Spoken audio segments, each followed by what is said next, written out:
Hi, and welcome to an Organized Chaos podcast. My name is Bobby Quarters. Chaos is here with me. Hey. Hey. So, we're here to talk about some movies, music, whatever else crosses our mind. Here is also the home of the most unbiased, genuine thoughts. We're not going to do anything just to say it, just to make money off of it, because we don't make a lot of money off this. In fact, we don't make anything. We just give our opinions. And our opinions are free and unsolicited, but they're not hateful ones. That is the important thing. Yes. But also, while you're here, please make sure to like, comment, and subscribe to my channel, that is Bob Quarters, the podcast channel, Organized Chaos Podcast, and Chaos's channel while you're at it. So thank you for watching, and do enjoy.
Is there a problem, officer? James Lindsay, huh? Jim. I'm gonna need you to step out of the vehicle, sir. Chief Bishop! Chief Bishop, come in. Angela. Hey, Mr. Lindsay. Becca. Scott. Go Hawks! This is my life.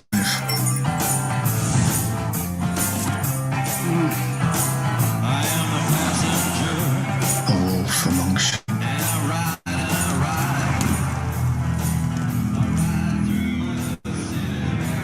Who's that? Lost kid. No bodies, no pattern. People don't just disappear.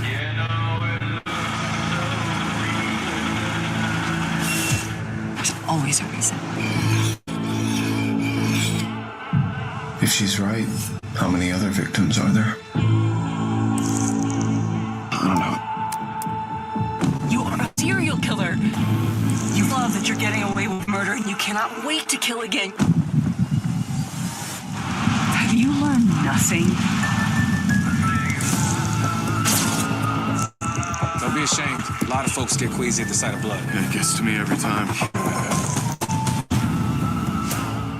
It's a scary world out there.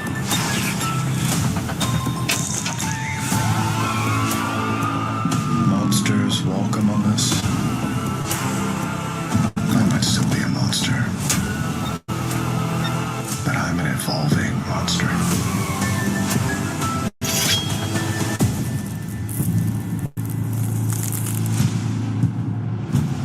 What are you doing? Are you Dexter Morgan? It's me, your son. Harrison. I am recording this. Fair warning. Not really necessary. Look, Joe, 6 feet.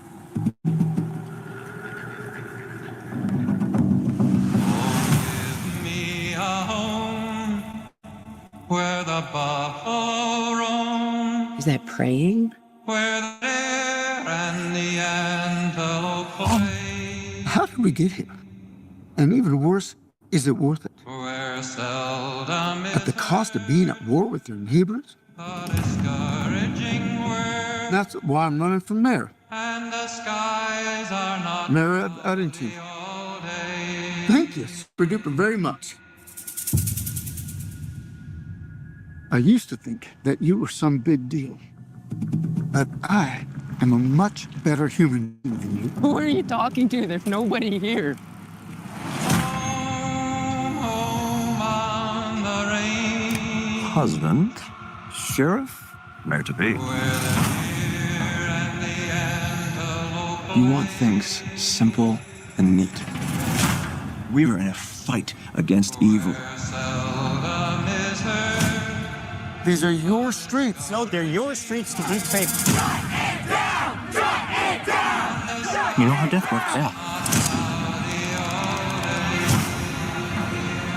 People are gonna be looking here now. Keep your own office going, but you're gonna run mine. So you vote Joe Cross, take back our community. Hell yeah. Save our soul.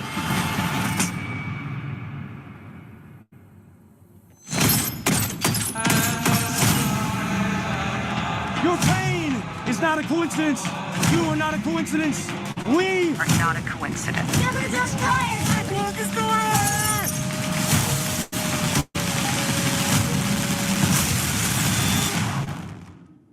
We need to free each other's hearts.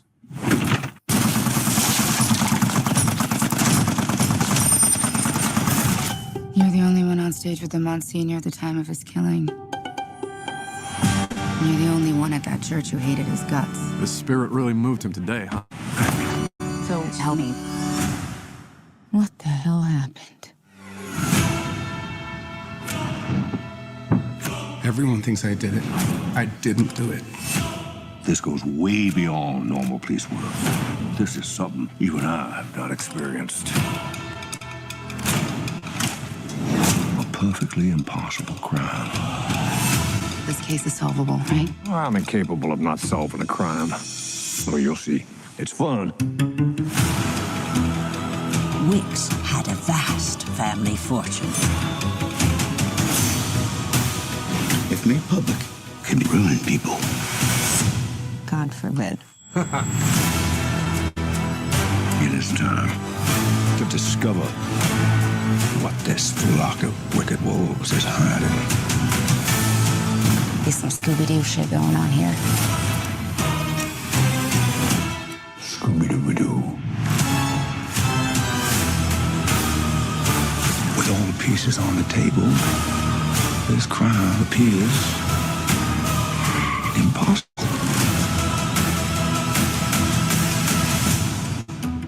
Makes me sick. These kids painting rocket ships all over his sacred resting place.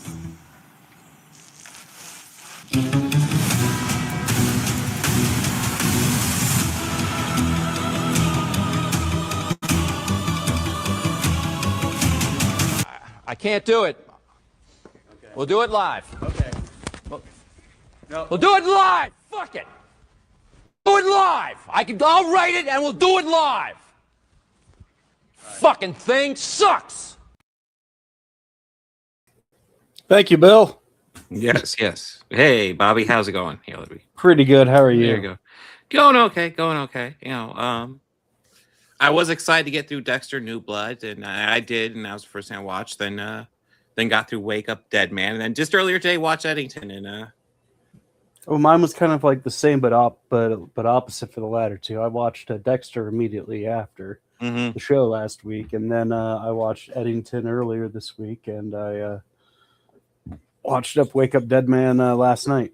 Yeah. Okay. So a little flip. I will say I did finish Wake Up Dead Man last night. I didn't quite get through all of it my first sitting, but I did wrap it up last night. Before I guess we get into it, we have news. I guess there was news last week. The news that came up freaking yesterday, which is why I almost was like, well, I went ahead and changed the schedule for next week to cover Princess Bride, and that's because Rob Reiner died, which I'll be honest was sad to hear, but like as a 78-year-old, I wasn't the most shocking thing I heard. No, and then more details came out. Yeah, then more details came out. Went Like, from sad to wait, be horrifying. It's sad. It's a bummer. It sucks. There's no really. I mean, obviously, I think that immediately when this came to mind, Harry Met Sally and Spinal Tap, came to mind for me immediately, and and then just the realization, oh yeah, Princess Bride too. Yeah. Well, I mean, I did ask my channel what movie they would like us to cover. And I'll be honest, I forgot about Misery. Otherwise, that won't have been on there rather than A Few Good Men. But I don't think it mattered since Princess Bride absolutely dominated the poll. No, I'm not surprised Princess Bride did. Yeah. But so we'll cover that next week. It's probably my favorite one by him. But he's got a lot that I love. I mean, even his cameos were awesome. Yeah. Like his cameo in Wolf of Wall Street is just... Oh yeah, that is a good one. I just always remember his goofy cameo in "Throw Mama from the Train." That was just the publicist. Oh my god, he was in that. Yes. Holy shit! He was the dude who was the publicist for Billy Crystal, but because he never published anything, he became the publicist for his wife, who literally stole Billy Crystal's book. And it's like, oh my god. But yeah, no, he's one of those guys. Like, I wouldn't say I'm a fan of every single thing he's ever done, but I absolutely respect him, and he, in my opinion, has quite a bit more hits than misses. Absolutely, absolutely has some hits.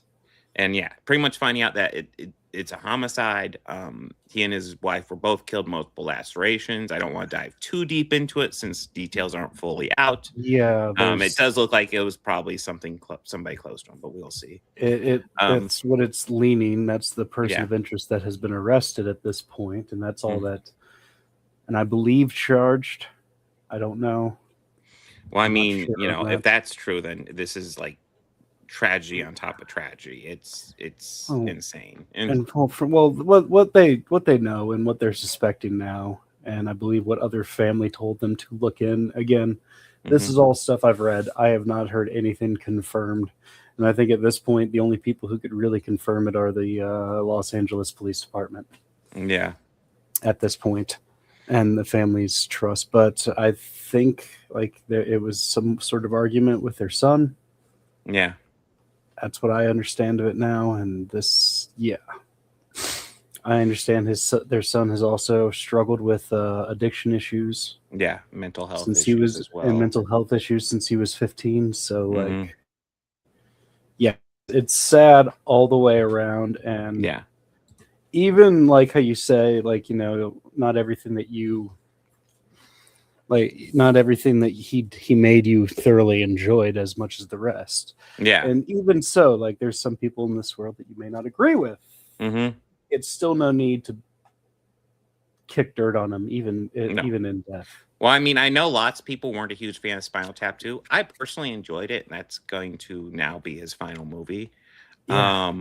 But yeah, that they were making a plan next summer, next year. Yeah, I know that there were talks. I heard Rob Reiner did completely discount doing a third one. They were going to do a concert film at Stonehenge. Oh my god! Like that would be pretty hilarious. I mean, I'd say like you really had to be a fan of the first one to really appreciate the second one. Well, I think also like being aware of and enjoying just the Christopher Guest mockumentaries, because he really continued the tradition of doing that after Spinal Tap. And if you're a fan of those in general, you're going to enjoy Spinal Tap 2 just fine. We should add those 4 to the, because he's made 4 total now. Has he done? Christopher. I know. Christopher Guest I has don't made think I've 4. seen them all. I think He's done a Mighty Wind. He did a Mighty Wind, Wind, Best in Show, Waiting for Guffman, and the 4th one was one that he made for Netflix called Mascots. Yeah, I don't think I've seen. Where it's like the Mascots convention. I watched it, and I'll admit I didn't have a lot of high hopes for it at the time, but I wouldn't go back to it, but of course I would for the show. Yeah, but like willingly out of those, and I would probably be quicker to watch Best a Mighty Wind or Best in Show again. Yeah, I really enjoyed those two, which are the 2 I've seen. But Waiting for Guffman is great, but I think like you got to know theater people to truly appreciate that one. But if they we'll have to see. Like if they decide to do a third one, I'm sure Rob Reiner would be fine with Christopher Guest continuing it. But if there's anybody who I feel it's if they really want to continue out it, of the 3. Yeah. But I would It's also kind of up to understand the if 3 guys. I would also understand if they don't want to do it. Absolutely. Without him, I would completely. Absolutely. I mean, yeah, this is a bummer. It's terribly tragic. It's shitty. Yeah.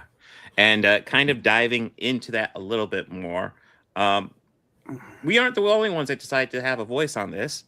This person, Donald J. Trump, decided to have a voice on this situation as well. Fun connection fact. So that famous book he wrote, the Art of the Deal. Oh, the one he pretends he wrote. Yeah. Well, the photograph that was made of him or taken of him, that famous one of him for it, was photographed by Rian Reiner. Oh, jeez. Did you know that? No, I did not. No, she was the photographer. She was the photographer for that photo.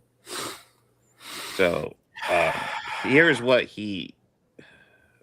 I want to say tweet, but like Truth, I don't know. Truth Social. Yeah. Here's the bullshit he wrote. A post on his own website. Yes. A very sad thing happened last night in Hollywood. Rob Reiner, a tortured and struggling but once very talented movie director and comedy star, has passed away, together with his wife Michelle, reportedly due to the anger he caused others through his massive, unyielding, and incurable affliction with a mind-crippling disease known as Trump derangement syndrome, sometimes referred to as TDS. He was well known to have driven people crazy by his raging obsession of President Donald J. Trump, with his obvious paranoia reaching new heights, as the Trump administration surpassed all goals and expectations of greatness.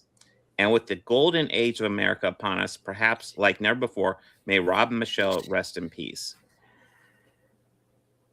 God, just read that. I'm like, fuck this guy. I was gonna make a statement on behalf of our podcast in regards to that.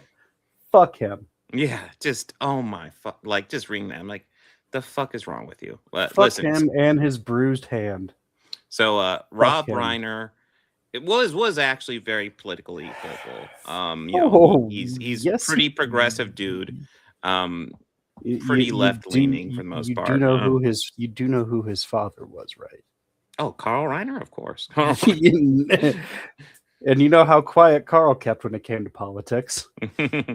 Well, yeah. So yeah. I mean, Rob Reiner's first big claim to fame was an actor on a little show called freaking All in the Family. which is a very political show, and frankly, with modern conservative icon Archie Bunker. Which, if you think about it, Archie was pretty woke. Yeah. Well, no, like that's the thing. Like, if you're watching that show and you're thinking, "Oh, this Archie Bunker fellow, he really speaks my language," that show's making fun of you, by the way. He's playing the joke. Yeah, like Carol O'Connor, like if you see him in interviews and stuff, does not sound like Archie Bunker at all. He is the guy himself is far from Archie Bunker. No. So yeah, it's one of those classic sitcoms that I hugely respect, and it does kind of drive me nuts how people misrepresent it all the time. Because there's people who also there's people who also modern day MAGAs who think Carlin would agree with them. Dude, and it's like you haven't listened to George Carlin's stand-up if you think he's MAGA at all. My favorite thing whenever I would see it is I would share a GIF that exists of Carlin, and it's him walking and say, "Boy, these conservatives really are something, aren't they?" Yeah. And it's also from one of my favorite bits of his. Yeah. Listen, man, George Carlin wasn't any fan of like the Democrat representatives, as I largely aren't either. But yeah.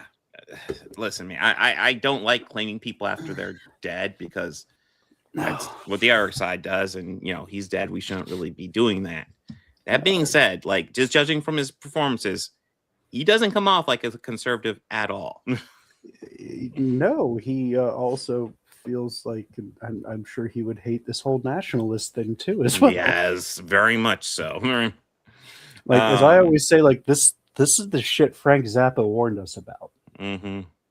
Oh God, there were so many people warning us about this shit, and we just Frank was saying it was one of his biggest fears. Of people like, "Oh, Mr. Zappa, you can't be serious." And he's like, "No, I'm very serious about this." Like, but Rob Reiner, legend, directed just some amazing movies.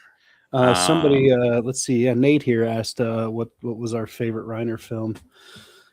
Or do we feel is his best? Oh,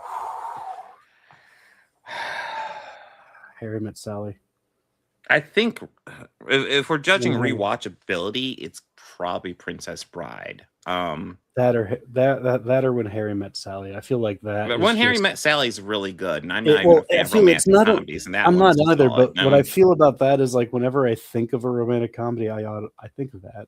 Yeah, it's a good point. I associate that immediately. Like I associate the soup scene, the very like even like all the different times of like them talking and reconnecting through the years, and just that whole archetype of it. Mm-hmm. Yeah, it's the perfect prototype for it. Well, I mean, yeah. Well, the cool things about that movie is like so much. It's about their relationship, but it's about how. It's a friendship. It's a really long-standing friendship that just they keep on re-encountering each other and reigniting their friendship before it becomes anything greater than that. And honestly, I had seen almost every single like Billy Crystal movie, like like City Slickers and like even Sleepless in Seattle and the other ones that he'd made. That was like the last one out of all of them that I had seen. Yeah, like When Harry Met Sally. That was the last one. Then that one also made me a fan of Rob Reiner. But but like I do think that movie makes a good point about how the people, a lot of times the best relationships come from friendships, because that's where a lot of this has to start. If you're not friends with the person you're intimate with, its ability to be long-standing isn't great. I'm not saying it's impossible, but you kind of need friendship there. You need. Yeah, he did. Yes, that is true. And, North is North is a great movie. No, I haven't seen it, but I've heard. I mean, it's Elijah Wood, man. Yeah. And Paul, I actually am a little bit disappointed too, because that's the one I was trying to think of, because I put A Few Good Men up there because that's the one I could think of. But I'll be honest, I'm not a huge fan of Few Good Men, but Misery, I definitely want to revisit Misery. That being said, I don't think it matters. I'll say this: A Few Good Men is one of the. There's a few different Tom Cruise movies I could watch and actually enjoy, and it's The Firm, A Few Good Men. Few Good Men. Yeah. If nothing else, that Jack Nicholson courtroom scene, it's been memed to death, but there's a reason it's so well done. And well, also, I mean, Jack. Yeah, he's fucking great in that movie. Yeah, he owns that scene. And also, Bacon is fucking great in that movie too. Mm-hmm. But if I'm judging, Misery is also great. Misery's good. I think Kathy fucking Bates. Yeah, I think my favorite's got to be Princess Bride. Although Princess Tap's a major Bride contender for me as well. I mean, I don't know. Yeah, Spinal Tap. It's hard to pick my favorite because there's also Stand By Me. Yep, Stand By Me is classic. I grew up on that one. Yeah, that there's lots of those movies where it was like coming of age stories, but that one I feel like had more balls than your average one because it went to dark places. I mean, yeah. Well, also a lot of that goes to. Well, I don't know how much credit would go to Stephen King because, I mean, if he's not above a child orgy scene in a book, I'm pretty sure he's not above talking about suicide and death with characters that are children. Listen, we're not going to talk about the child orgy, okay? We're not going to talk about. I'm merely using it as a point of reference. It was not adapted in the movie. I can't imagine why it was cut. Yeah, gee whiz. Like. And I thought this was supposed to be a faithful adaptation. Like, I'll admit, in the newer one, there was a minute where I go, they're not going to fucking do it, are they? Yeah, please don't do it. There was a minute. Do that. Don't do that. First, and I was like, are you fucking serious? Are they really going to? No.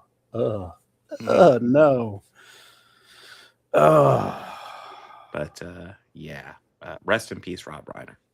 And we'll talk more about him next week with and we'll Princess probably Bride. We'll probably try and fit more of his work in here just to pay tribute to the man throughout, because I mean, next week we're going to talk about Princess Bride, and that's through a miscommunication. I thought we were going to be talking about it today, so I watched it.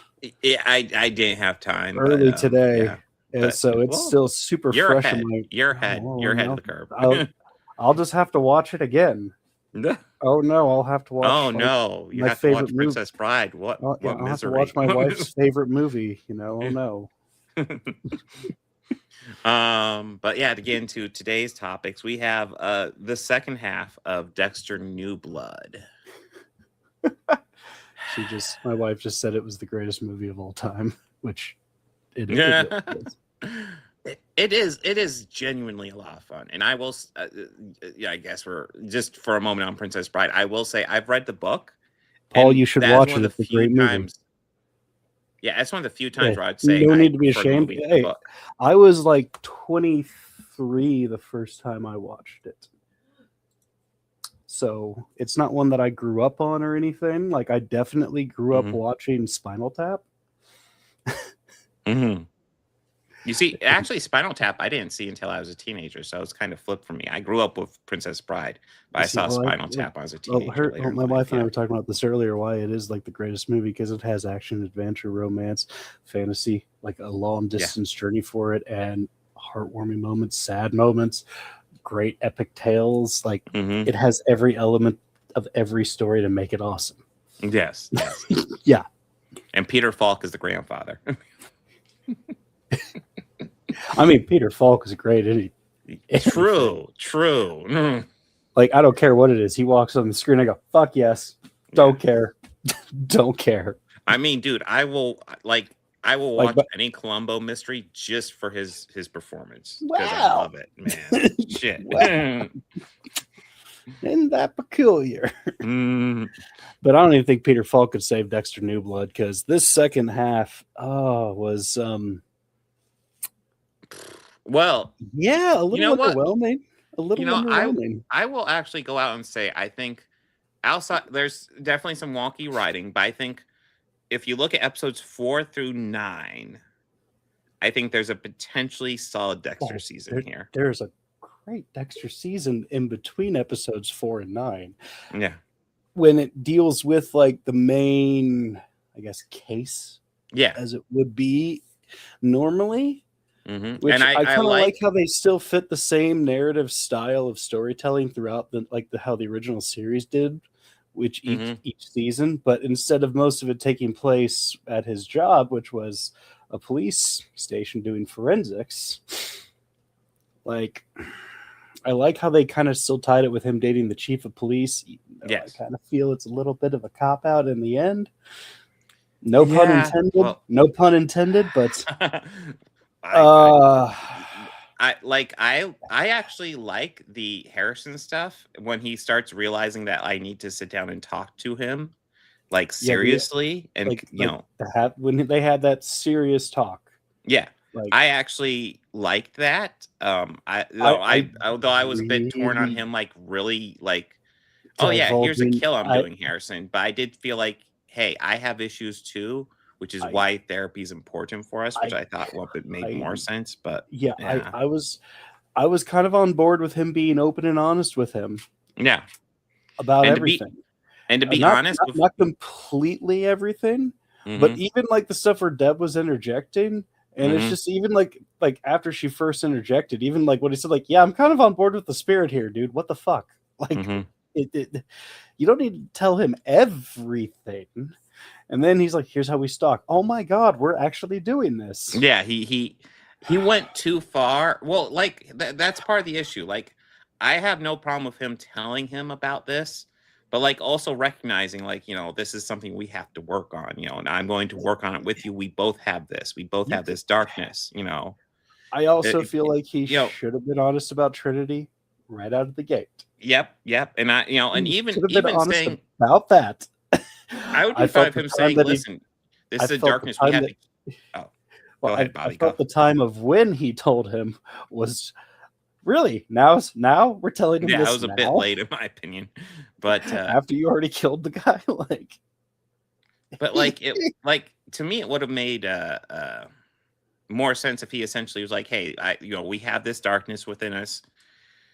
Occasionally I will let it out because, you know, kind of shit needs to get done sometimes. But for the most part, we need to work on this. You know, that this is not something to let out regularly. This is just something that we work on together. And I think that could have been really good bonding. And taking him hunting would have been the best thing for that. Yeah. Similar the way they dive into that immediately was a little disconcerting in my opinion. No. Yeah,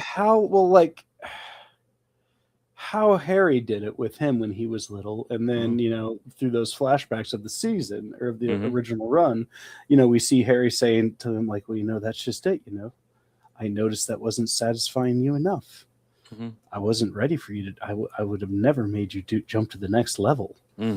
Anything. I went, well, you see, Harry, maybe you should have changed the stakes. Maybe you should have started going after things that could have killed him. Yeah.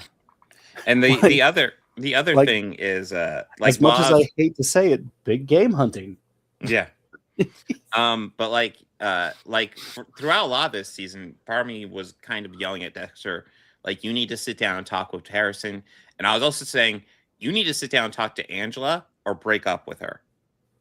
And, you know, essentially with both of them, sit down and say, this is no holds bar. I'll be 100% honest with any question you ask me.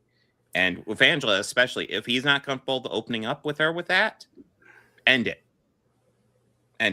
Call it quits. And I would 100% understand not being comfortable with that. With Harrison, you kind of have no choice. With Angela, you know, it's kind of like, what do you want to do? When she do you want to continue this? Do you want to? When she started sniffing around, that's I and we haven't even gotten to the stuff that really pisses me off yet. I hate that it's been spoiled for me with the next season. But it was nice to see another Batista, you know, cameo, because he was my favorite secondary character. He was a great character in the old series, man. He was like the nicest guy ever. It was ridiculous. Legit nice dude. Although it did, you know what frustrated me? They have that cameo, but then do nothing with it. I guess even like followed up in Resurrection. But yeah, I hope so. Yeah, they teased a meeting, but like it never happened. So because I'm presuming Resurrection takes place in New York City. I'm either guess New York or Los Angeles. Yeah, because they teased Los Angeles, which is why I wasn't sure. However, I mean, I guess we can get into the parts I really dislike. Well, he does die at the end of this because essentially I feel like a lot of this season die. Well, yeah. It's meant to be another ending. However, I would argue the ending of this is much worse than the ending of the original series, which I have issues with. But like, this ending was about like rewriting a lot of his history and a lot of who he was, just to make him just a serial killer again. Essentially, yeah, it was really frustrating. Really, I didn't care for that either. I kind of was like, you're taking away everything that made this character unique. Like, I like that he was growing as a person throughout the original series. I like how he was realizing that, he loved Rita, he loved Harrison, he loved Deb. I liked how he was realizing that those feelings Oscar weren't fake. and Cody, he loved them. Like, they love me. He's like, it's the weirdest thing. Their faces light up when they see me, even Harrison's. I've never had that feeling. And he's like talking about that, and it's like, yes, this is growth, and this is what we like. And Trinity sent him back down on that dark path, which in that psyche, which also, I mean, for the following season where he's killing the guys who were, taking the girls in barrels. Yeah, that's I'm okay. I mean, with all that. I mean, that's part of why I like that season, because that was also the season where like he goes back on the dark path, and then like doesn't kill indiscriminately, but he's definitely making it make a point, and it's but all. Then at the end, where like I always remember this moment where the Julia Stiles character essentially says, "Yeah, I'm done." After she gets her revenge, she's like, "I'm done. I don't want to continue doing this." And just him looking at the plate and his reflection of himself, and just realizing that it disgusts him and that he's not happy with what he's done. I thought that was real growth, and it was really interesting way to explore the character. And like the last episode or two of this, maybe even the last 3 or 4. There's little hints that they're reversing that. In that last episode, they just completely fucking reverse it and say, no, he's a serial killer. He only maybe cares about Harrison, and that's it. Pisses me off no end. Yeah. But like, I will say they had him do an action here that I did not feel like Dexter would ever do. But also, what? They did it just so they could excuse the ending. And spoiler, it's when he kills Logan. That felt really wildly out of character for me. And I mean, if they would, or if anyone would casually say, "Well, LaGuardia," I'm like, no, technically, Deb killed. I was about LaGuardia. ready to say Deb killed LaGuardia. He wasn't willing to kill her. He wasn't willing to kill Dokes either. He was talking about how he would have to let Dokes free, and then that's it for him. Yeah. He was looking for an excuse to kill him, looking for some reason that Dokes met the code. He was like, he fucking doesn't. I'm gonna have to let him know, and that's the end of me. Then. Like, even Dokes was willing to it's like, I can't let it slide, but I can just leave here and never come back to Miami. Yeah. Like, which honestly surprised me that Dokes was wanting to do that. But I've heard rumor that he makes a cameo as a tortured soul that haunts Dexter in this new series. That could be fun.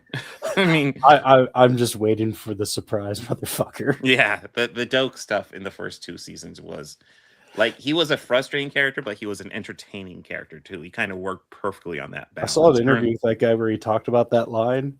They just told him, like, say something you do if like you caught someone in like, the heat of the moment. How do you think Dokes would like what he would say to him? And he nailed it. Yeah, and he just said, like, I just said the line thinking, whatever. And we just continued on. Nobody thought anything of it that day, it was just the scene. And no one thought it would blow up the way it did. But yeah, so I feel like this series does a lot to undo what Dexter does. I do too. And I just as much as I have issues with the original series finale, I get why they had to do Resurrection after this, because I think this finale is just much worse. I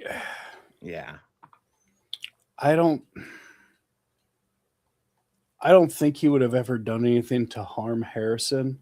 I think he would have probably abandoned him again before doing anything harmful to him. Which honestly, I was kind of just waiting for that to happen. or at least him try to run away and Harrison stop him. They get into Mm-hmm. a fight and he accidentally kills him. Is really what I thought was going to happen. Mm-hmm. But I was obviously dead wrong. I mean, like I said, the Logan thing really pissed me off That pissed me off too.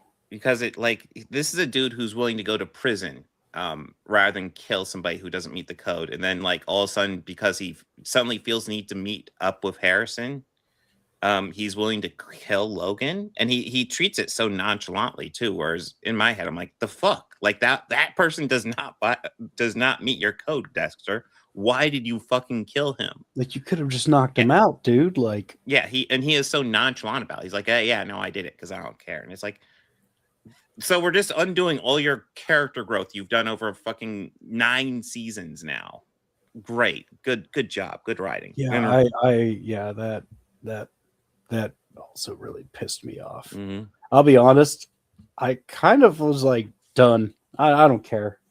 Oh yeah, no, I'll be honest. I think I fired on my Xbox. I was getting just really had it on the frustrated, background, and was just, kind of seeing where the finale was going because I didn't like where it was going. But then after the Logan thing, I was like, "Fuck, okay, I'm in it for the end now." But fuck this, fuck this series.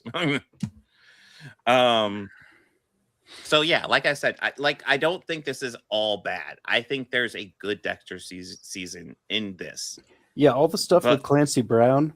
Yeah, that's classic great. Dexter stuff. Yeah, yeah, and he played the perfect bad guy. However, like I said, like we said last week, I knew it was him when they first showed him in the ski mask because I know that brow. Well, I mean, know that face. I mean, that skull. That face. I mean, I will say that, like, I brought up like the rich guy possibly being it, and I just thought they could have played a bit more of who it is. Like, you know, maybe make it more obviously the rich guy, and then have it obviously Clancy Brown because it's Clancy Brown, and then just have the rich guy be the next guy killed by him. Potentially, but they just forget about the rich guy. Like he's Red there, hair. he's kind of a dick, and then he's gone, and they do nothing with it. Yeah, he's gone then. You know, yeah. It's like brilliant writing again, guys. Well, you see, this hurricane came, and you know, yeah. Mm-hmm. I'll admit, I kind of, for an episode, I legit thought that podcaster character got the fuck out of town. I assume she did too. I actually after that first encounter, like even she was like, yeah, that was like, you know, wake up call, and I'm that. And I mean, there was that bit where like Dexter saves her life by like interrupting him while he shows her when she was the cabin. Killed. Yeah, and like there's that moment where she's like wondering, like, did he just save my life? You know, essentially. Which he did. Which it still frustrates me because that felt like more of a Dexter thing. And even like that moment totally did feel like a Dexter thing. And even as much as that eye roll Batman line was, I hated that line. Mm-hmm. Didn't you? Did you? What'd you think of it? Which Batman line? The one where Harrison compared him to like Batman. Oh, yeah, it was kind of, that was. It's like, well, there is a specific code that Dexter has, and a specific code that Batman have that don't fit at all. There's one aspect to it. They're mostly, they're for the most part similar. Yeah, they're both vigilantes. I'll give them that. Yes. But you know, Dexter has more in common with Charles Bronson's vigilante character, Paul Kersey. Yeah, Batman has a no-kill rule. Dexter, he'll beat the ever-living unmerciful shit out of you. Yes. Oh yeah. Mm. Like he will give like an ass whooping of unmerciful levels, but kill you? Yeah. No. Except for that one guy in Batman Returns. He killed that guy. Oh well, Tim Burton Batman, Zack Snyder Batman absolutely kills. Those are exceptions. Well, Zack Snyder's also has a machine gun, and Paul Kent tells young Superman to kill a bus full of children. Yes, because Zack Snyder's so skilled at superhero movies, right, guys? And also, he's very skilled at making Star Wars. I mean, Rebel Moon. Fuck. Oh my god. Anyway. For what it's worth, Dexter New Blood is much better than Rebel Moon. But Yes, it is. It's better than most anything Zack So Snyder's ever frustrating. done. Oh God. Hey, at least I'm gonna raise my cup of water here and just say at least we won't believe that the Snyderverse is coming back. Sure. No, I did see a funny troll post saying Netflix has agreed. Zack Snyder's Justice League 2 is now in production with James Gunn writing and directing it. That's great. That's great. Yep. But yeah, Dexter New Blood, unbelievably disappointing. But there's still good Dexter stuff in here. Wait, Yeah. Clancy Brown voiced Batman? Yeah, it seems familiar. I'm gonna have to find that. There's lots of people who voiced. There's a lot of great over the people who years, have voiced. I mean, the goat. is Well, yeah, Kevin Conroy. Yeah. You're never gonna beat him. But there's been people who do solid stuff. There's been some solid ones, Mhm. really good ones, even some great Jokers. I think I'm trying to think of the actor's name. Michael Dorff? Yeah, the guy who played Commander Worf. Oh, Michael Dorn. Dorn, yeah. The one he did, his turn as Joker, or am I thinking of somebody else? Was it a Star Trek actor who did him?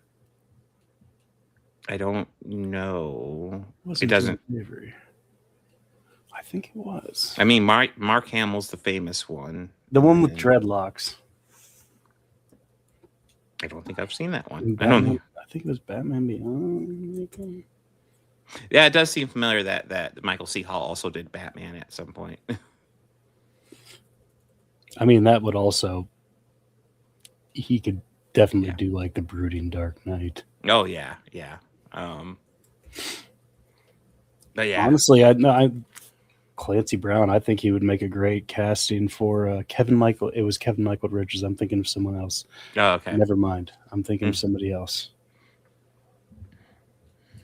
Well, he's a good voice actor as well. He is a great voice actor. Yeah.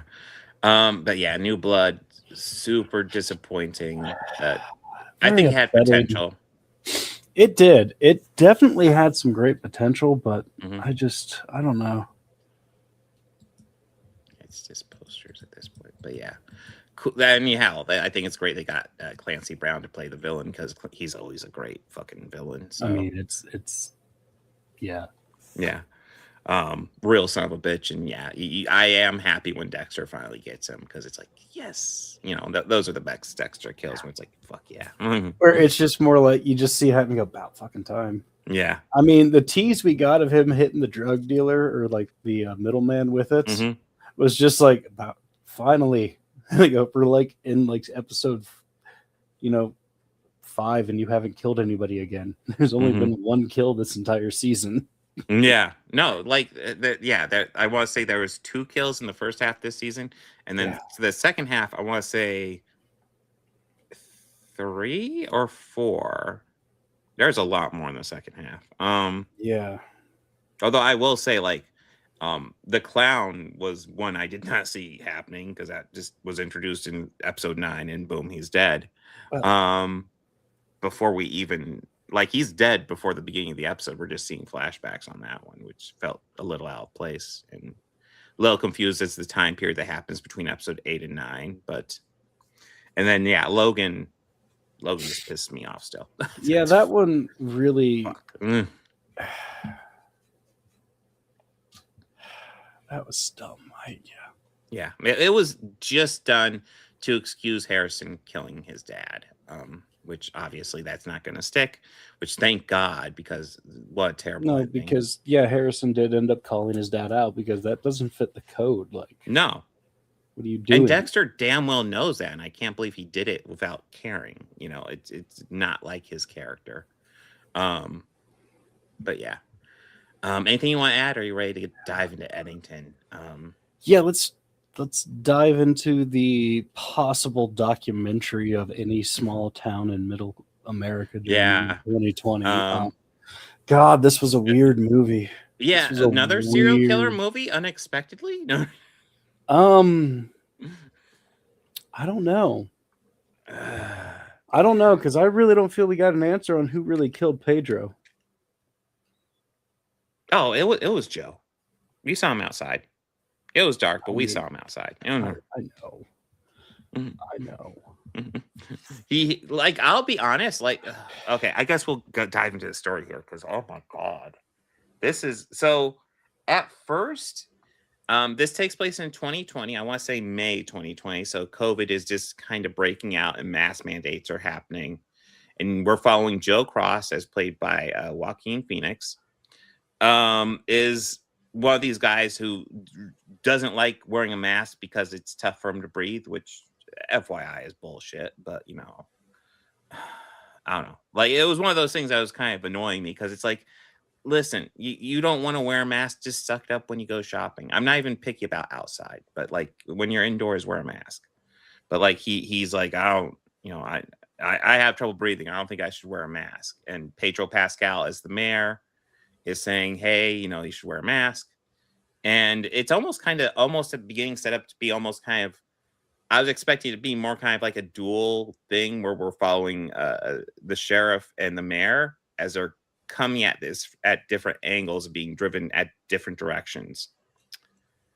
But it's not that, because Pedro Pascal's role quickly diminishes and it becomes all about Joe Cross, Joaquin Phoenix, who is essentially going down the alt-right pipeline, I feel like. Yeah, I feel like not as fast as his wife, by the way, but she's going full cult member on it, and he's she went not like quite there, but full tinfoil. Yeah, by halfway through this movie. Mm-hmm.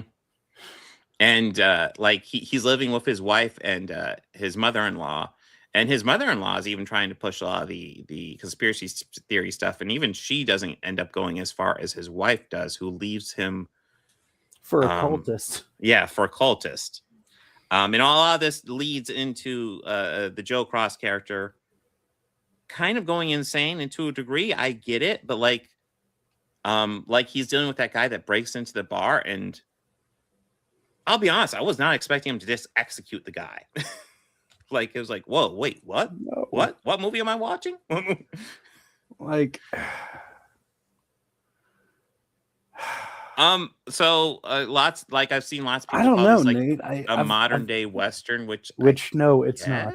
No, I don't know. No. I would say there's elements, but there's elements of it.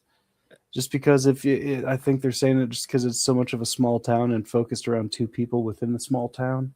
Although, again, Pedro Pascal's role is not actually that big in this movie. He's hardly in it at all. Yeah. He was in The Last of Us season 2 more than he is this. Yeah. Yes, he was. And not in just flashback scenes. And yeah, he is like essentially getting upset with all the mask mandates and stuff like that. Joe Cross decides he's going to run for mayor against Pedro Pascal's mayor. That's a large part of the driving part of maybe like the first hour of this movie. Mm-hmm. And yeah, I mean, like, and then that's right around the time that Pedro Pascal's character gets iced, and yeah. So yeah. Well, I guess we can't say that anymore. Nick's, so he gets shot. Yeah, but again, another thing that shocked me, because he was just talking to his son, sitting and watching TV, and then all of a sudden there's a fucking gunshot and there's a fucking hole in his chest. It's like, okay, movie. The fuck, and then you see the kid running, and then you just hear like more shots, and then thud, and go, wow, okay, movie, shit. Yeah. So like when Pedro, like in that scene too, like I feel like it'd been a moment since we'd seen Pedro Pascal's character. Yeah. And I was like, oh, okay, so I imagine they're going to transfer over to him, and we're going to see a bit more of the other side. My instant reaction was kind of more like, oh yeah, that's right, Pedro's in this movie. Mm-hmm. Oh, well, I guess not. I will say, like, none of the characters here are perfect, but probably Pedro's the one I sympathize with the best in this movie. Yeah. Like, he's not perfect at all. I don't agree with everything he does in this movie, but like, he's definitely doing better than Joe Cross is. I mean, holy crap! And that's part of the issue with this movie. Like, our protagonist is like someone that I just go from liking less and less throughout the movie until like we get to like the last hour where I just absolutely dislike him, and I'm just almost waiting for it to end because I just do not like him at all. But yeah, I mean, I feel like I'm not even sure. I've seen some people describe it as a satire, and I don't know. It's tough to describe exactly what this movie is. It's insane. I will absolutely say that. But yeah, okay, we just have behind the scenes stuff. Angelina Jolie is not in this, by the way. Emma Stone is the wife, by the way, which man, wait a minute, why why is Angelina Jolie popping up for it? I don't know, but I assume just because she did the was at the premiere, but yeah, yeah, no, it's pretty much about how COVID made people go insane, and I'll be honest, like this ends with like a big shootout, and until it was firmly confirmed, until it was confirmed that it wasn't just Joe Cross going insane, I thought maybe he was just going insane, just shooting up everything and just thinking there's a shooter after him. Because a lot of the stuff that happens to him is like so well calculated that it's like that can't actually happen, right? He's got to be imagining it, like the explosion happening to his one officer and fucking up the other one, and lighting up the desert so it says no peace. I'm like, that is like a massive undertaking. Is he just imagining this shit? Yeah, this was. There was a few points within this where I was just kind of watching it and just going like, "The fuck am I watching? Like, yeah, what the fuck is this?" I don't know. It was weird because like it's obviously a movie looking back at that period of time. Yes. But I feel it's a period of time that a lot of people are having like it seems like it was yesterday. It feels like it was yesterday and 20 years ago. It's a weird period of time. It's like it's a weird time fog sort of thing. Yeah. And it's just I just feel like this is a really, Joaquin did this movie in 1998. Have you ever heard? It's called Clay Pigeons. Do you ever hear about it? No, I'm not familiar. So like here, I would always catch it, but like here, let me just.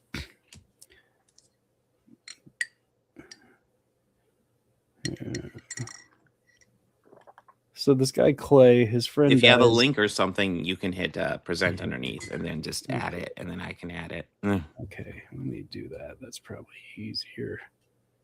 Well, I'm just gonna read the synopsis off Wikipedia. I rush. Actually, yeah. I mean, I'll be honest, I'm kind of happy I watched this just so I know, because I've heard a lot about this movie and I just kind of wanted to check it out. I have no plans to ever revisit it. No, neither do I. Unless for some reason this movie piqued your interest, I won't recommend it. Because it is batshit. And like, I guess if you're on board with a protagonist that you absolutely will hate at the end, sure. But like, yeah, I hated him at the end. And like I couldn't even be happy that his wife left him because she's fucking, I hate her too. But yeah, she was that was Emma Stone. She was kind of terrible. Yeah. And the mother-in-law was terrible too. The only thing I think that she did was somewhat respectable was take care of him after he got all messed up, which, spoiler, Joe Cross is really messed up at the end of this movie. I don't really have any sympathy for him at all, especially if some of the shit he was doing as like as the shooters were after him. Like he just had that giant gun and was just blazing it all across town pretty fucking blindly, which was. And another thing that made me think like it was imaginary was that like he had a shooter after him that could barely hit him, but like anybody else around him could one shot like easily. And I was like, that something's not calculating here. And I guess at the end of the day, like it wasn't his imagination. Somebody was shooting at him, but like, it's just insane. Like, this is an insane movie. I don't know how else to describe it.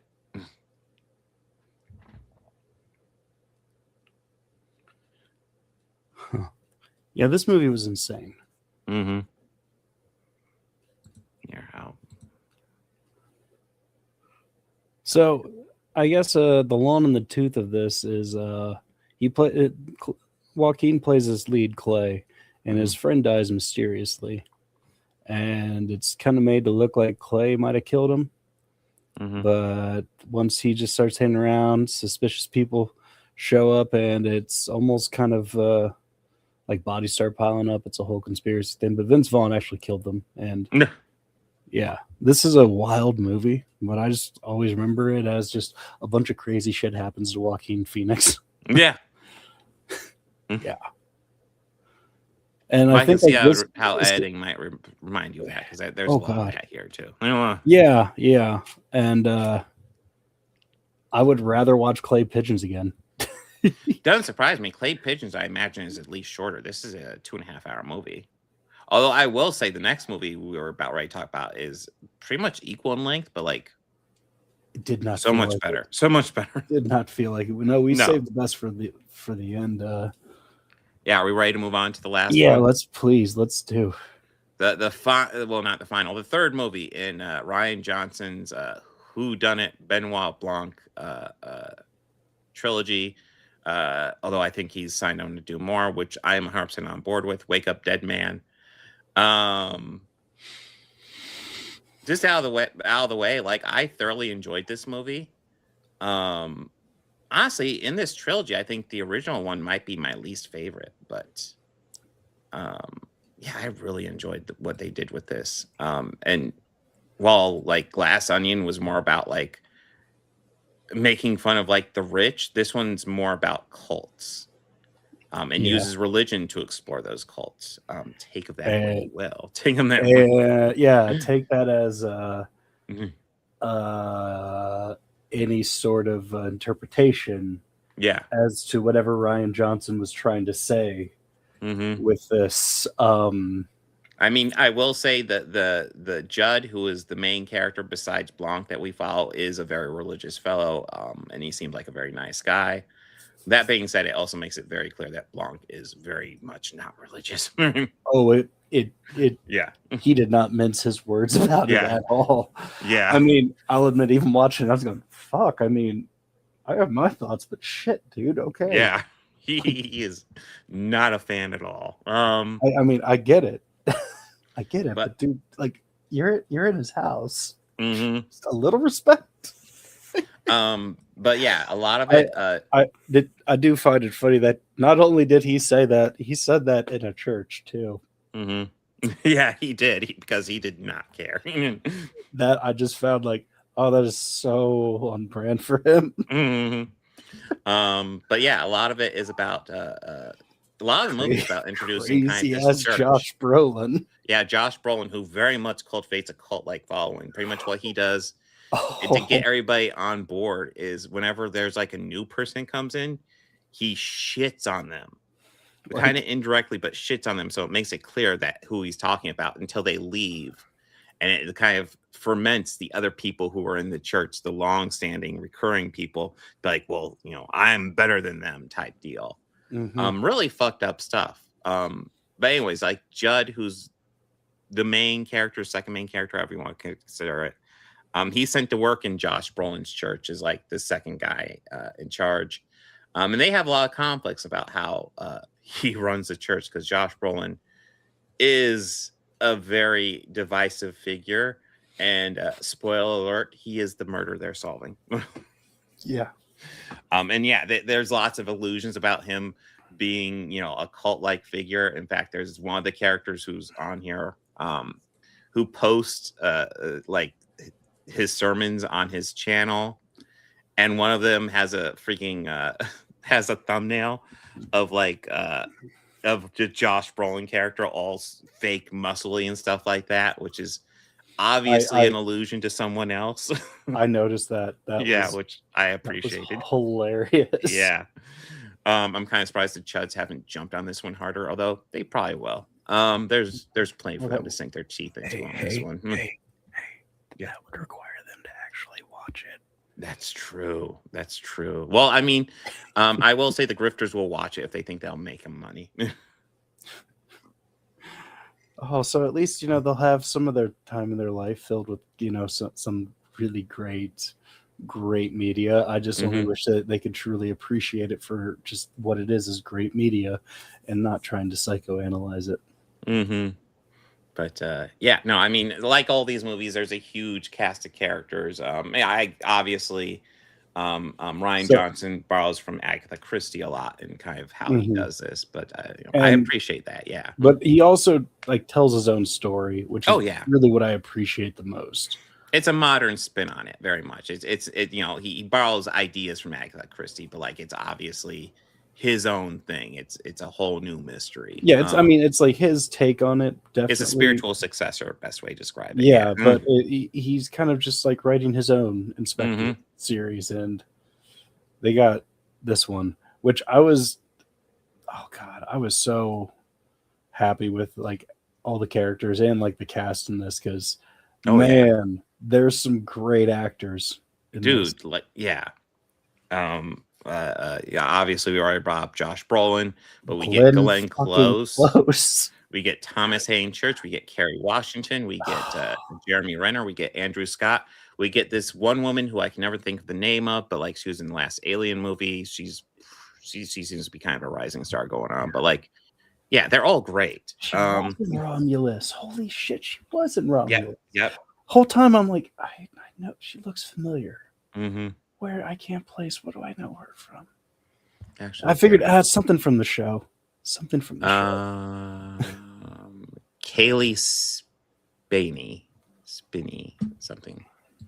I'm terrible with names, but I mean they're all great. Yeah, well, I'll admit, Glenn Close just hamming it up through this. Oh yeah. My God, I was dying laughing. No, both Glenn Close and Josh Brolin hammed up quite a bit in this movie, and I thoroughly enjoy it.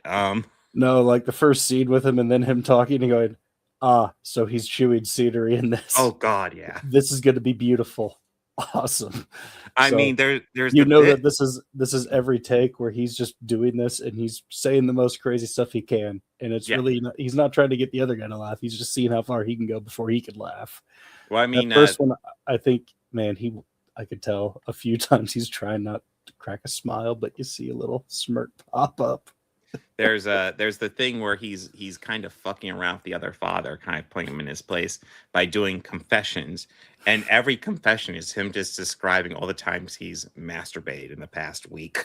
It's like, and then going into detail about each and every one, and then holding his hand out and not breaking eye contact. It's like, oh my God.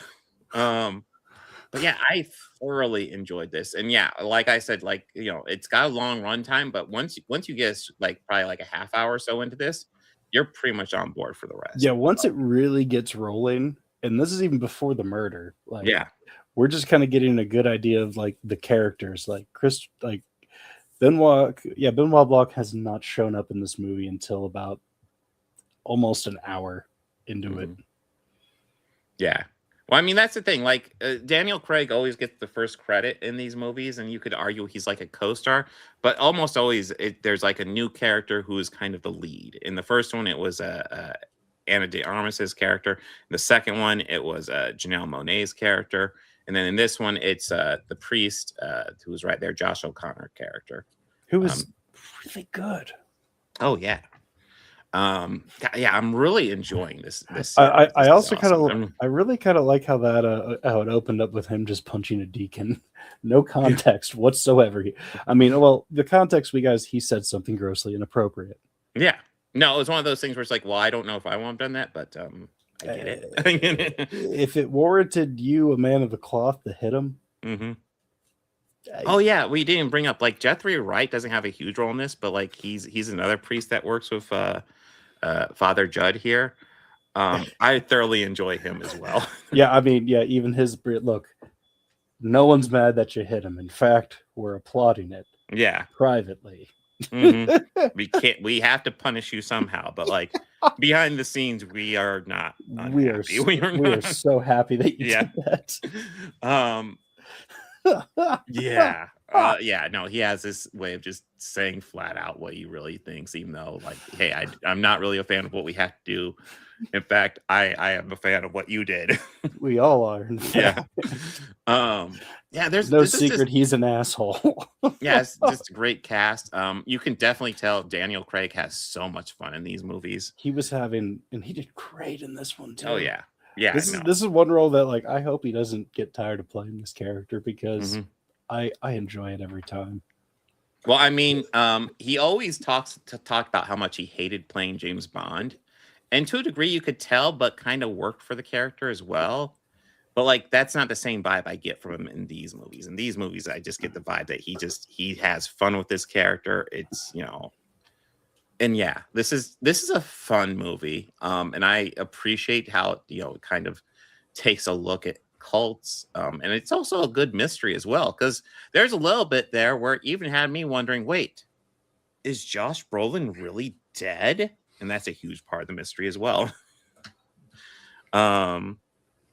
Because I don't really feel like this is much a spoiler, because they foreshadow it hard. They show like the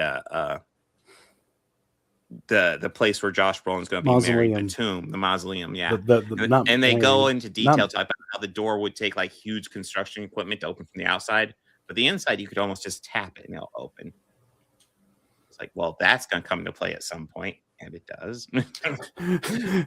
I felt like if it was a Wayne's World movie, they'd walk away looking. That is a very odd bit of information they shared with us, isn't it?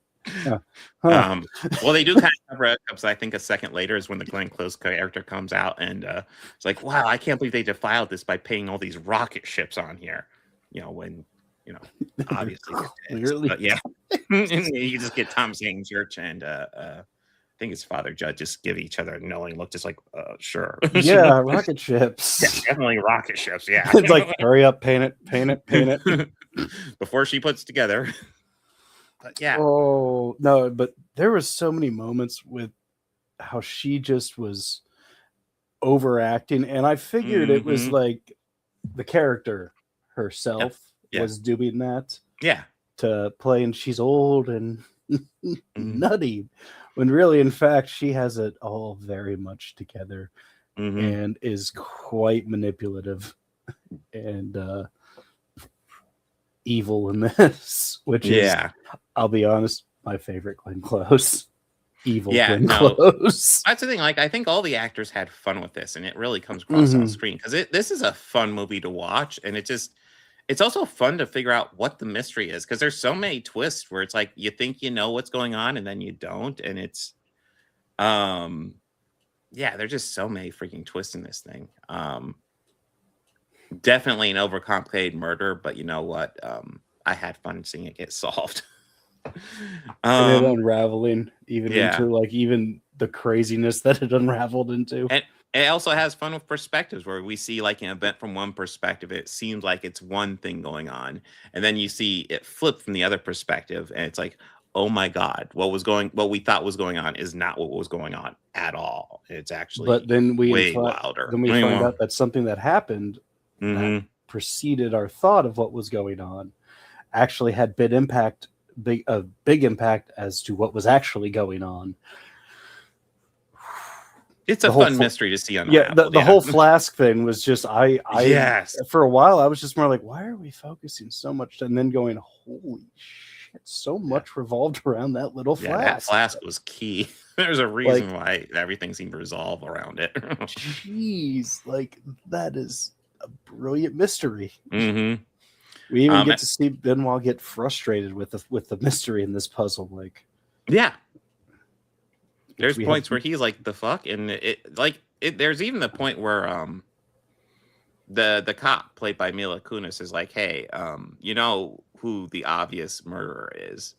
And she pretty much points out it's gotta be our main guy, the priest, which seems very dubious to me, since we've never had that be the result in one of these movies before.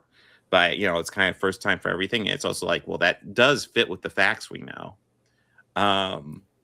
Sure, on paper it looks like that, but yeah, but then it gets more unraveled as we go, and it's like, holy shit, this is wild. I kind of don't want to give away too much in case people haven't seen it, but like all I can say is like if you haven't seen it, don't sleep on it. This is fun. This is absolutely fun. You don't have to like watch. Like I would recommend all the Knives Out movies, but you don't have to watch them in any order. No, they're totally self-contained things. They really are. I mean, Yeah. I think the only real connection is just from 1 to 2, where they go, "Wait, I read about you." Yeah. That case upstate, right? Mm-hmm. And this one doesn't even reference any of his past cases. He's just kind of a legendary detective. No, it's just at this point more of like, "Hey, you need to thank your friend for giving me your number." Mm-hmm. Yeah. But yeah, and it was some detective, one that we hadn't met previously, but obviously Blanc knows him, and he didn't seem too bothered that that person gave his number to her. So maybe that's what we expect for 4. We get to meet that cop and a mystery involving him. I don't know. Yeah. Those damn rockets. No, that was great. I think my favorite Glenn Close moment is when she walks up in the mausoleum and she's just such in the zealot or playing that part and just screaming, losing her Oh my mind. god. Yeah, so much fun to be in this movie. I would have Yeah. broken. I would have laughed if I was on set. This is a damn fun movie. Highly recommended. Highly recommend you check it out. If you're a anything you fan of wanna the add, first Bobby? 2, now if you're a fan of the first 2, you'll absolutely love this. Yeah. Yeah, the performance in this are great. And I would even say if this one piques your interest, but you haven't seen the first 2, you're welcome to just dive into this one. You're not, Yeah, and you're then not if you gonna- like this one, dive into the other 2. Absolutely. Yeah, absolutely. Yeah. But this is awesome. The cast and I liked the Adam Scott. I like how who was it who said that all your fans will just end up looking like they're dressed as John Goodman from The Big Lebowski. And at the end, he was at that book signing. Yeah. And they all looked like Walter. I don't know if I'd love a fan base made up of Walters. In fact, I think I would hate it. It's a beautiful commentary, though. Yeah. But yeah, awesome movie. Thoroughly recommend this. Anything to add? Nah. Okay. So let me go ahead and dig up next. Yeah, week. Chris, I do agree. It was just so satisfying. Mm. I already got next week up. But next week, are we covering the OG or the new one? What's the OG? The 1980. Oh, that was your suggestion. I assume we're Oh covering yeah. the 80s The one. brand new one. Okay, because I'd say it's your call, Bobby. Which one do you want us to cover? Well, let's just cover the new one that's coming out, Okay. and we'll just get rid of that. Well, I know Avatar's next week, so. I mean, it doesn't have to be. Um. I'm kidding. We'll watch it. What? I got a free ticket I'm owed. I'll cash that in. There you go. But yeah, we got Avatar next week. We got Silent Night, Deadly Night. The new We one got that's Princess coming out. Bride. Yes. So we're gonna do the new Silent Night, Deadly Night. Yeah. Okay. Because we watched part 2, and yeah, we did see part 2. and I told you they gave us summary Garbage of 1. day. Yeah. And so I did some digging in it because I kind of wanted to go in completely blind, but I saw like a little slide reel trailer for it. And I was like, okay, I'll watch an actual trailer. So I guess he's killing Nazis. Is that the new Silent Night, Deadly Night? And killing Nazis and white supremacists. I'm down. Yeah, sold. All right. Yeah. Twist my arm a little harder. Yeah. Okay, let's do it. So, we got a poll up. Yes, we got a poll up. I'm something of a scientist myself. Let me get it up here. We are finishing out the Schneiderverse Part 2. So if you haven't gone on to the Organized Chaos podcast post, or is it the post page? Yeah, is that it what they're should be calling post. it now? Or it might Yeah. be comments. It's They might have posts. changed it. Posts, It's posts. yes. That's right. It used to be community, and now it's It posts. used to be its community. Now it's posts. So if you Mhm. go to the posts page, we have a poll up, and it looks like we have 70 votes up now, and all Oh the my up. God. The clear front runner, which I knew would win the second I made it. Yeah. The Deuce Bigelow saga 1 and 2. So that means Duology. duology. Ugh. So it doesn't. You could say whatever you want fancy about it. It's leading the vote right now, but we are doing this to the end of the month, so there is still some opportunity for the hot chick to pull in front as the clear winner. I mean, and we'll the cover it animal is eventually trailing. anyway, I mean, but we're going yeah. to cover all three. It doesn't matter, but that is the order of them right now.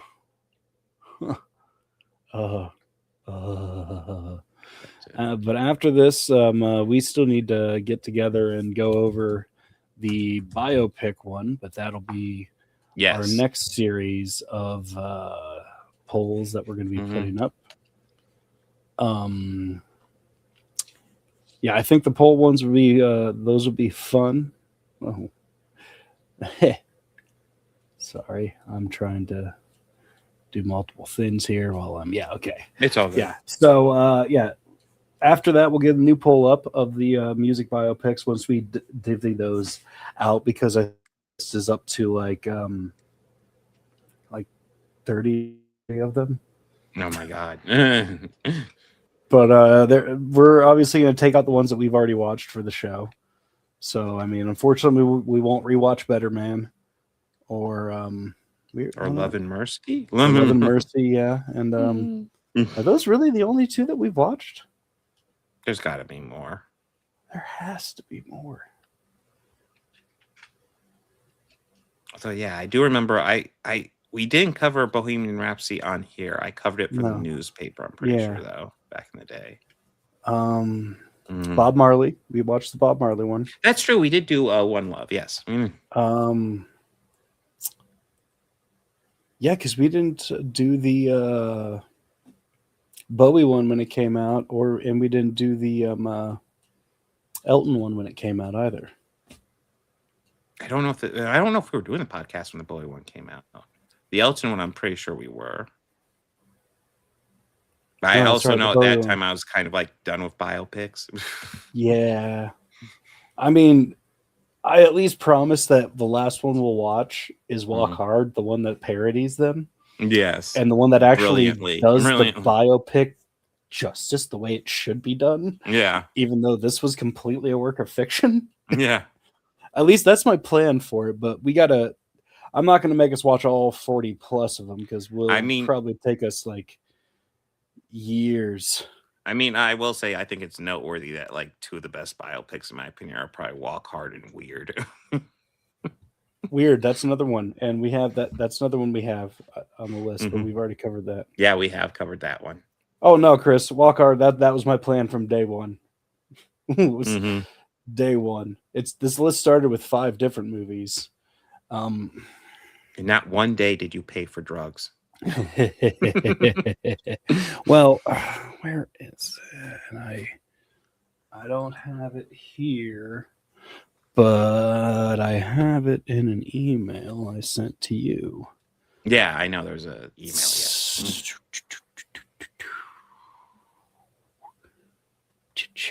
Okay, so the way I first thought about it was only having the poll be between What's Love Got to Do with It, Bohemian Rhapsody, Rocket Man, Walk the Line, La Bamba, The Doors, Elvis, and Ray. And whatever one would have won, obviously, we would have gone from there and then watched all those in order. And at the end of that block, we would have just done Walk Hard. I would have probably hoped that Walk the Line would have came in last in order for that to really be the smoothest transition. Yeah. but I don't think that would have happened. I'm pretty sure if we were to put all of them up together, I guarantee you either. I don't know. I think Rocket Man's probably the newest one. Or I think La Bamba might have came in last, and that one's really good. But I would have picked all of those mostly just because, in my opinion, and critically, these are the ones that everyone references when it comes to biopics about musicians, because the actors' portrayal of the roles were so great in those. And these ones were that either the actors did a lot to preparation and care for the work. And that's why I would have picked those. But then I started thinking about them, and then we ended up with the giant list of everything that we have. I know there's one on there that we just said that no matter what, we're going to cover, just because we're both fans of the band. That's why. Okay, yeah. A complete unknown, or not complete unknown, but Control. Yeah, the one that's we referenced that one Curtis. quite a bit, and I'm like, I didn't even know that existed. It's an Ian Curtis. It's an Ian Curtis movie. Like, I just, I'm curious, and I've watched a few clips, and he looks like Ian, and even does the dance too. So I'll be honest, La Bamba is actually one of my blind spots. I haven't actually seen it. I'm pretty sure it's Levi Phillips, right? It is him. Yeah, it right? is. It is. Yeah, it is. Now, that one has a lot of the tropes, but like the main trope it does is only really seeming like the time is so linear that they just keep hitting on the big key moments of their career, like the big thing, the big break, the big song, him recording the big song, the one that made it, his big discovery moment. All of those things seem to work perfectly for a movie, and a lot of them, and a lot of biopics, as we'll find out, do this. I can probably guess how it ends. Yeah. Well, I mean, that one, it actually, they handle it fairly well, I gotta say. It ends with like, the actors playing Buddy Holly and Chubby Checker, and the other musician who they were flipping the coin for. And it landed and go, all right, here it is, right outside the plane, apparently, is where they flipped the coin. They did it inside the hangar. They didn't flip a coin out in the middle of a snowstorm in Iowa in the winter. Come on. You and I are from the Midwest, Bob. You know better than that. No, they did that in the hangar. Come on, movie. And it ends with them getting in and the plane taking off. Yeah. And then it shows the next day in California. You'll never hear the song Sleepwalking by Santo and Johnny again. No. Ever. Same ever again. I feel that one would have probably been the last one. Just because it's a lot older and not as well known, or I guess... It's well known, but it's not as talked about recently. It's not as talked about recently, yes. Yeah. I mean... There's some on there. True. The latest one released has to be Bruce Springsteen one. That was just a couple weeks ago. And I did add that one too, because I mean it's the boss. Yeah. I will admit I'm not the biggest Springsteen fan, but he does have a couple bangers, and I do respect the hell out of him. There's one song that I've loved that was a later release by the band. Once they got Robbie out of the band, and they just once they kicked Robbie out, pretty much.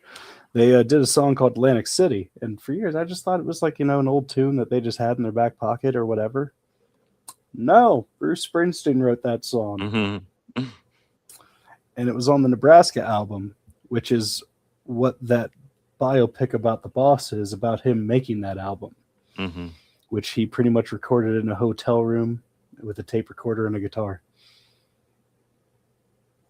That's kind of awesome. It's kind of like, respect the hell out of him. Like, and just hearing that going, that's why he's the boss. Yeah. That's why he's the boss. Yeah. But the Elvis one is another one because because like that Austin one's Taylor's a trip. Oh my god. Well, his performance was so good that even in the few movies he made after, you could kind of still hear that Elvis Presley talk. Even Austin Butler nailed it, and like oh my god, that movie's a whirlwind. Same Holy with crap. they said Remy Malek too because of his commitment to fitting in and wearing those fake teeth and trying to get Freddy's movements down perfectly and mimics. And he did a good job of mimicking that and mimicking how his mouth is when he's singing. Like he studied Freddy great for that. No, he did and he even admitted, no, I can't sing. I can't sing.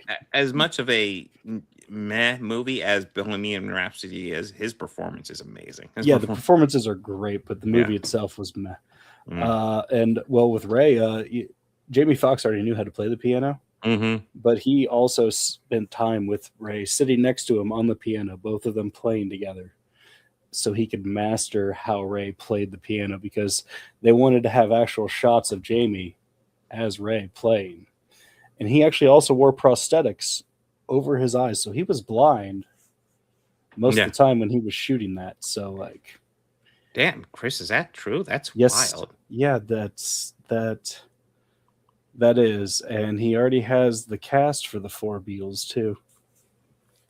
Our boy Joaquin is I going to assume be they'll cross over a lot because so I guess he'll build a Beatles cinematic universe with that. Here,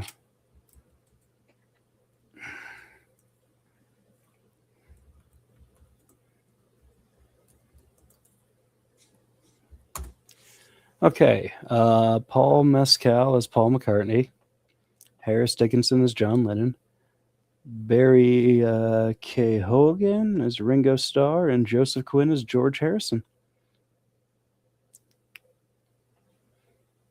I could see those.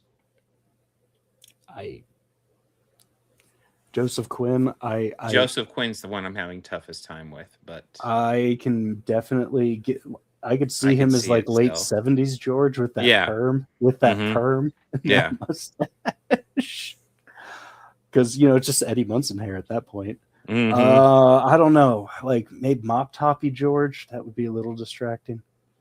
Maybe with a beard, like the Yellow Submarine era and the shaggy hair. No, but the Ringo though, looking at him, going, "Fuck, that is some good casting." No, you said him for Ringo, and at first I was like, I don't know, and then more I thought about it, I was like, yeah, no, that's him. Yeah. Think of that face with the goatee, mop top. That's him. Yeah, that's Ringo. Yeah. Anyways, so got some cool movies next week. So we do got some good stuff next week. But we will get Chaos and I will get together and we will hammer in a list for the biopics after the new year. And once we get that, we'll have the showcast tomorrow. I will be live with a solo stream covering comic books on Thursday. And while many of you may not expect this, it's looking like I will also be live with another solo stream next Thursday as well, which I believe is literally Christmas Day. If you don't have anything to do on Christmas like me, hop into my stream, come hang out. I will be celebrating Christmas early this year. So, I think, is there anything else? I think that's about it, other than the podcast next week. Yeah. Yes. Bobby's favorite franchise ever, the Avatar franchise. I'm like, yeah. Don't worry, it's only 3.5 hours long. Oh, Jesus.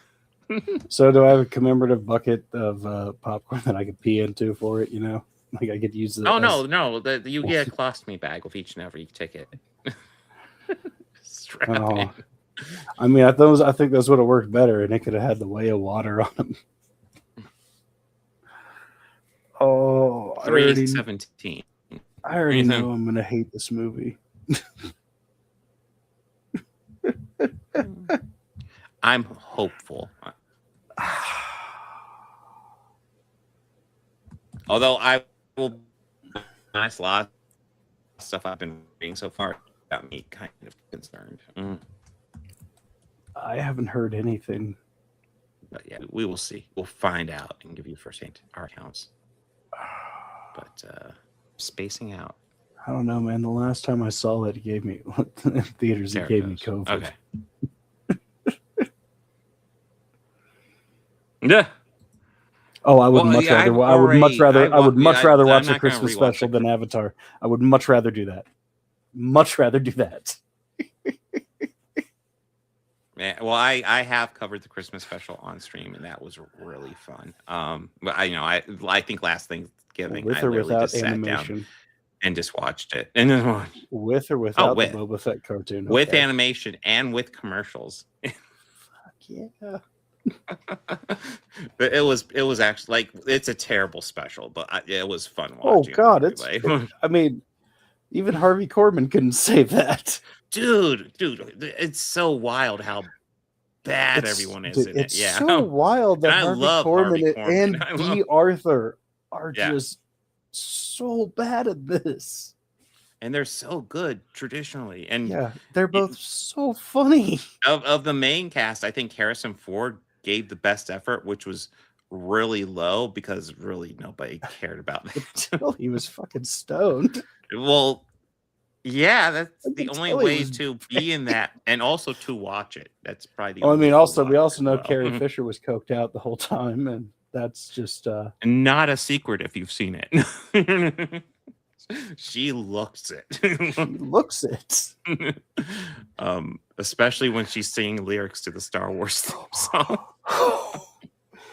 Miz going like, "Oh, who is Carrie? Oh, girl, just wipe your nose, girl."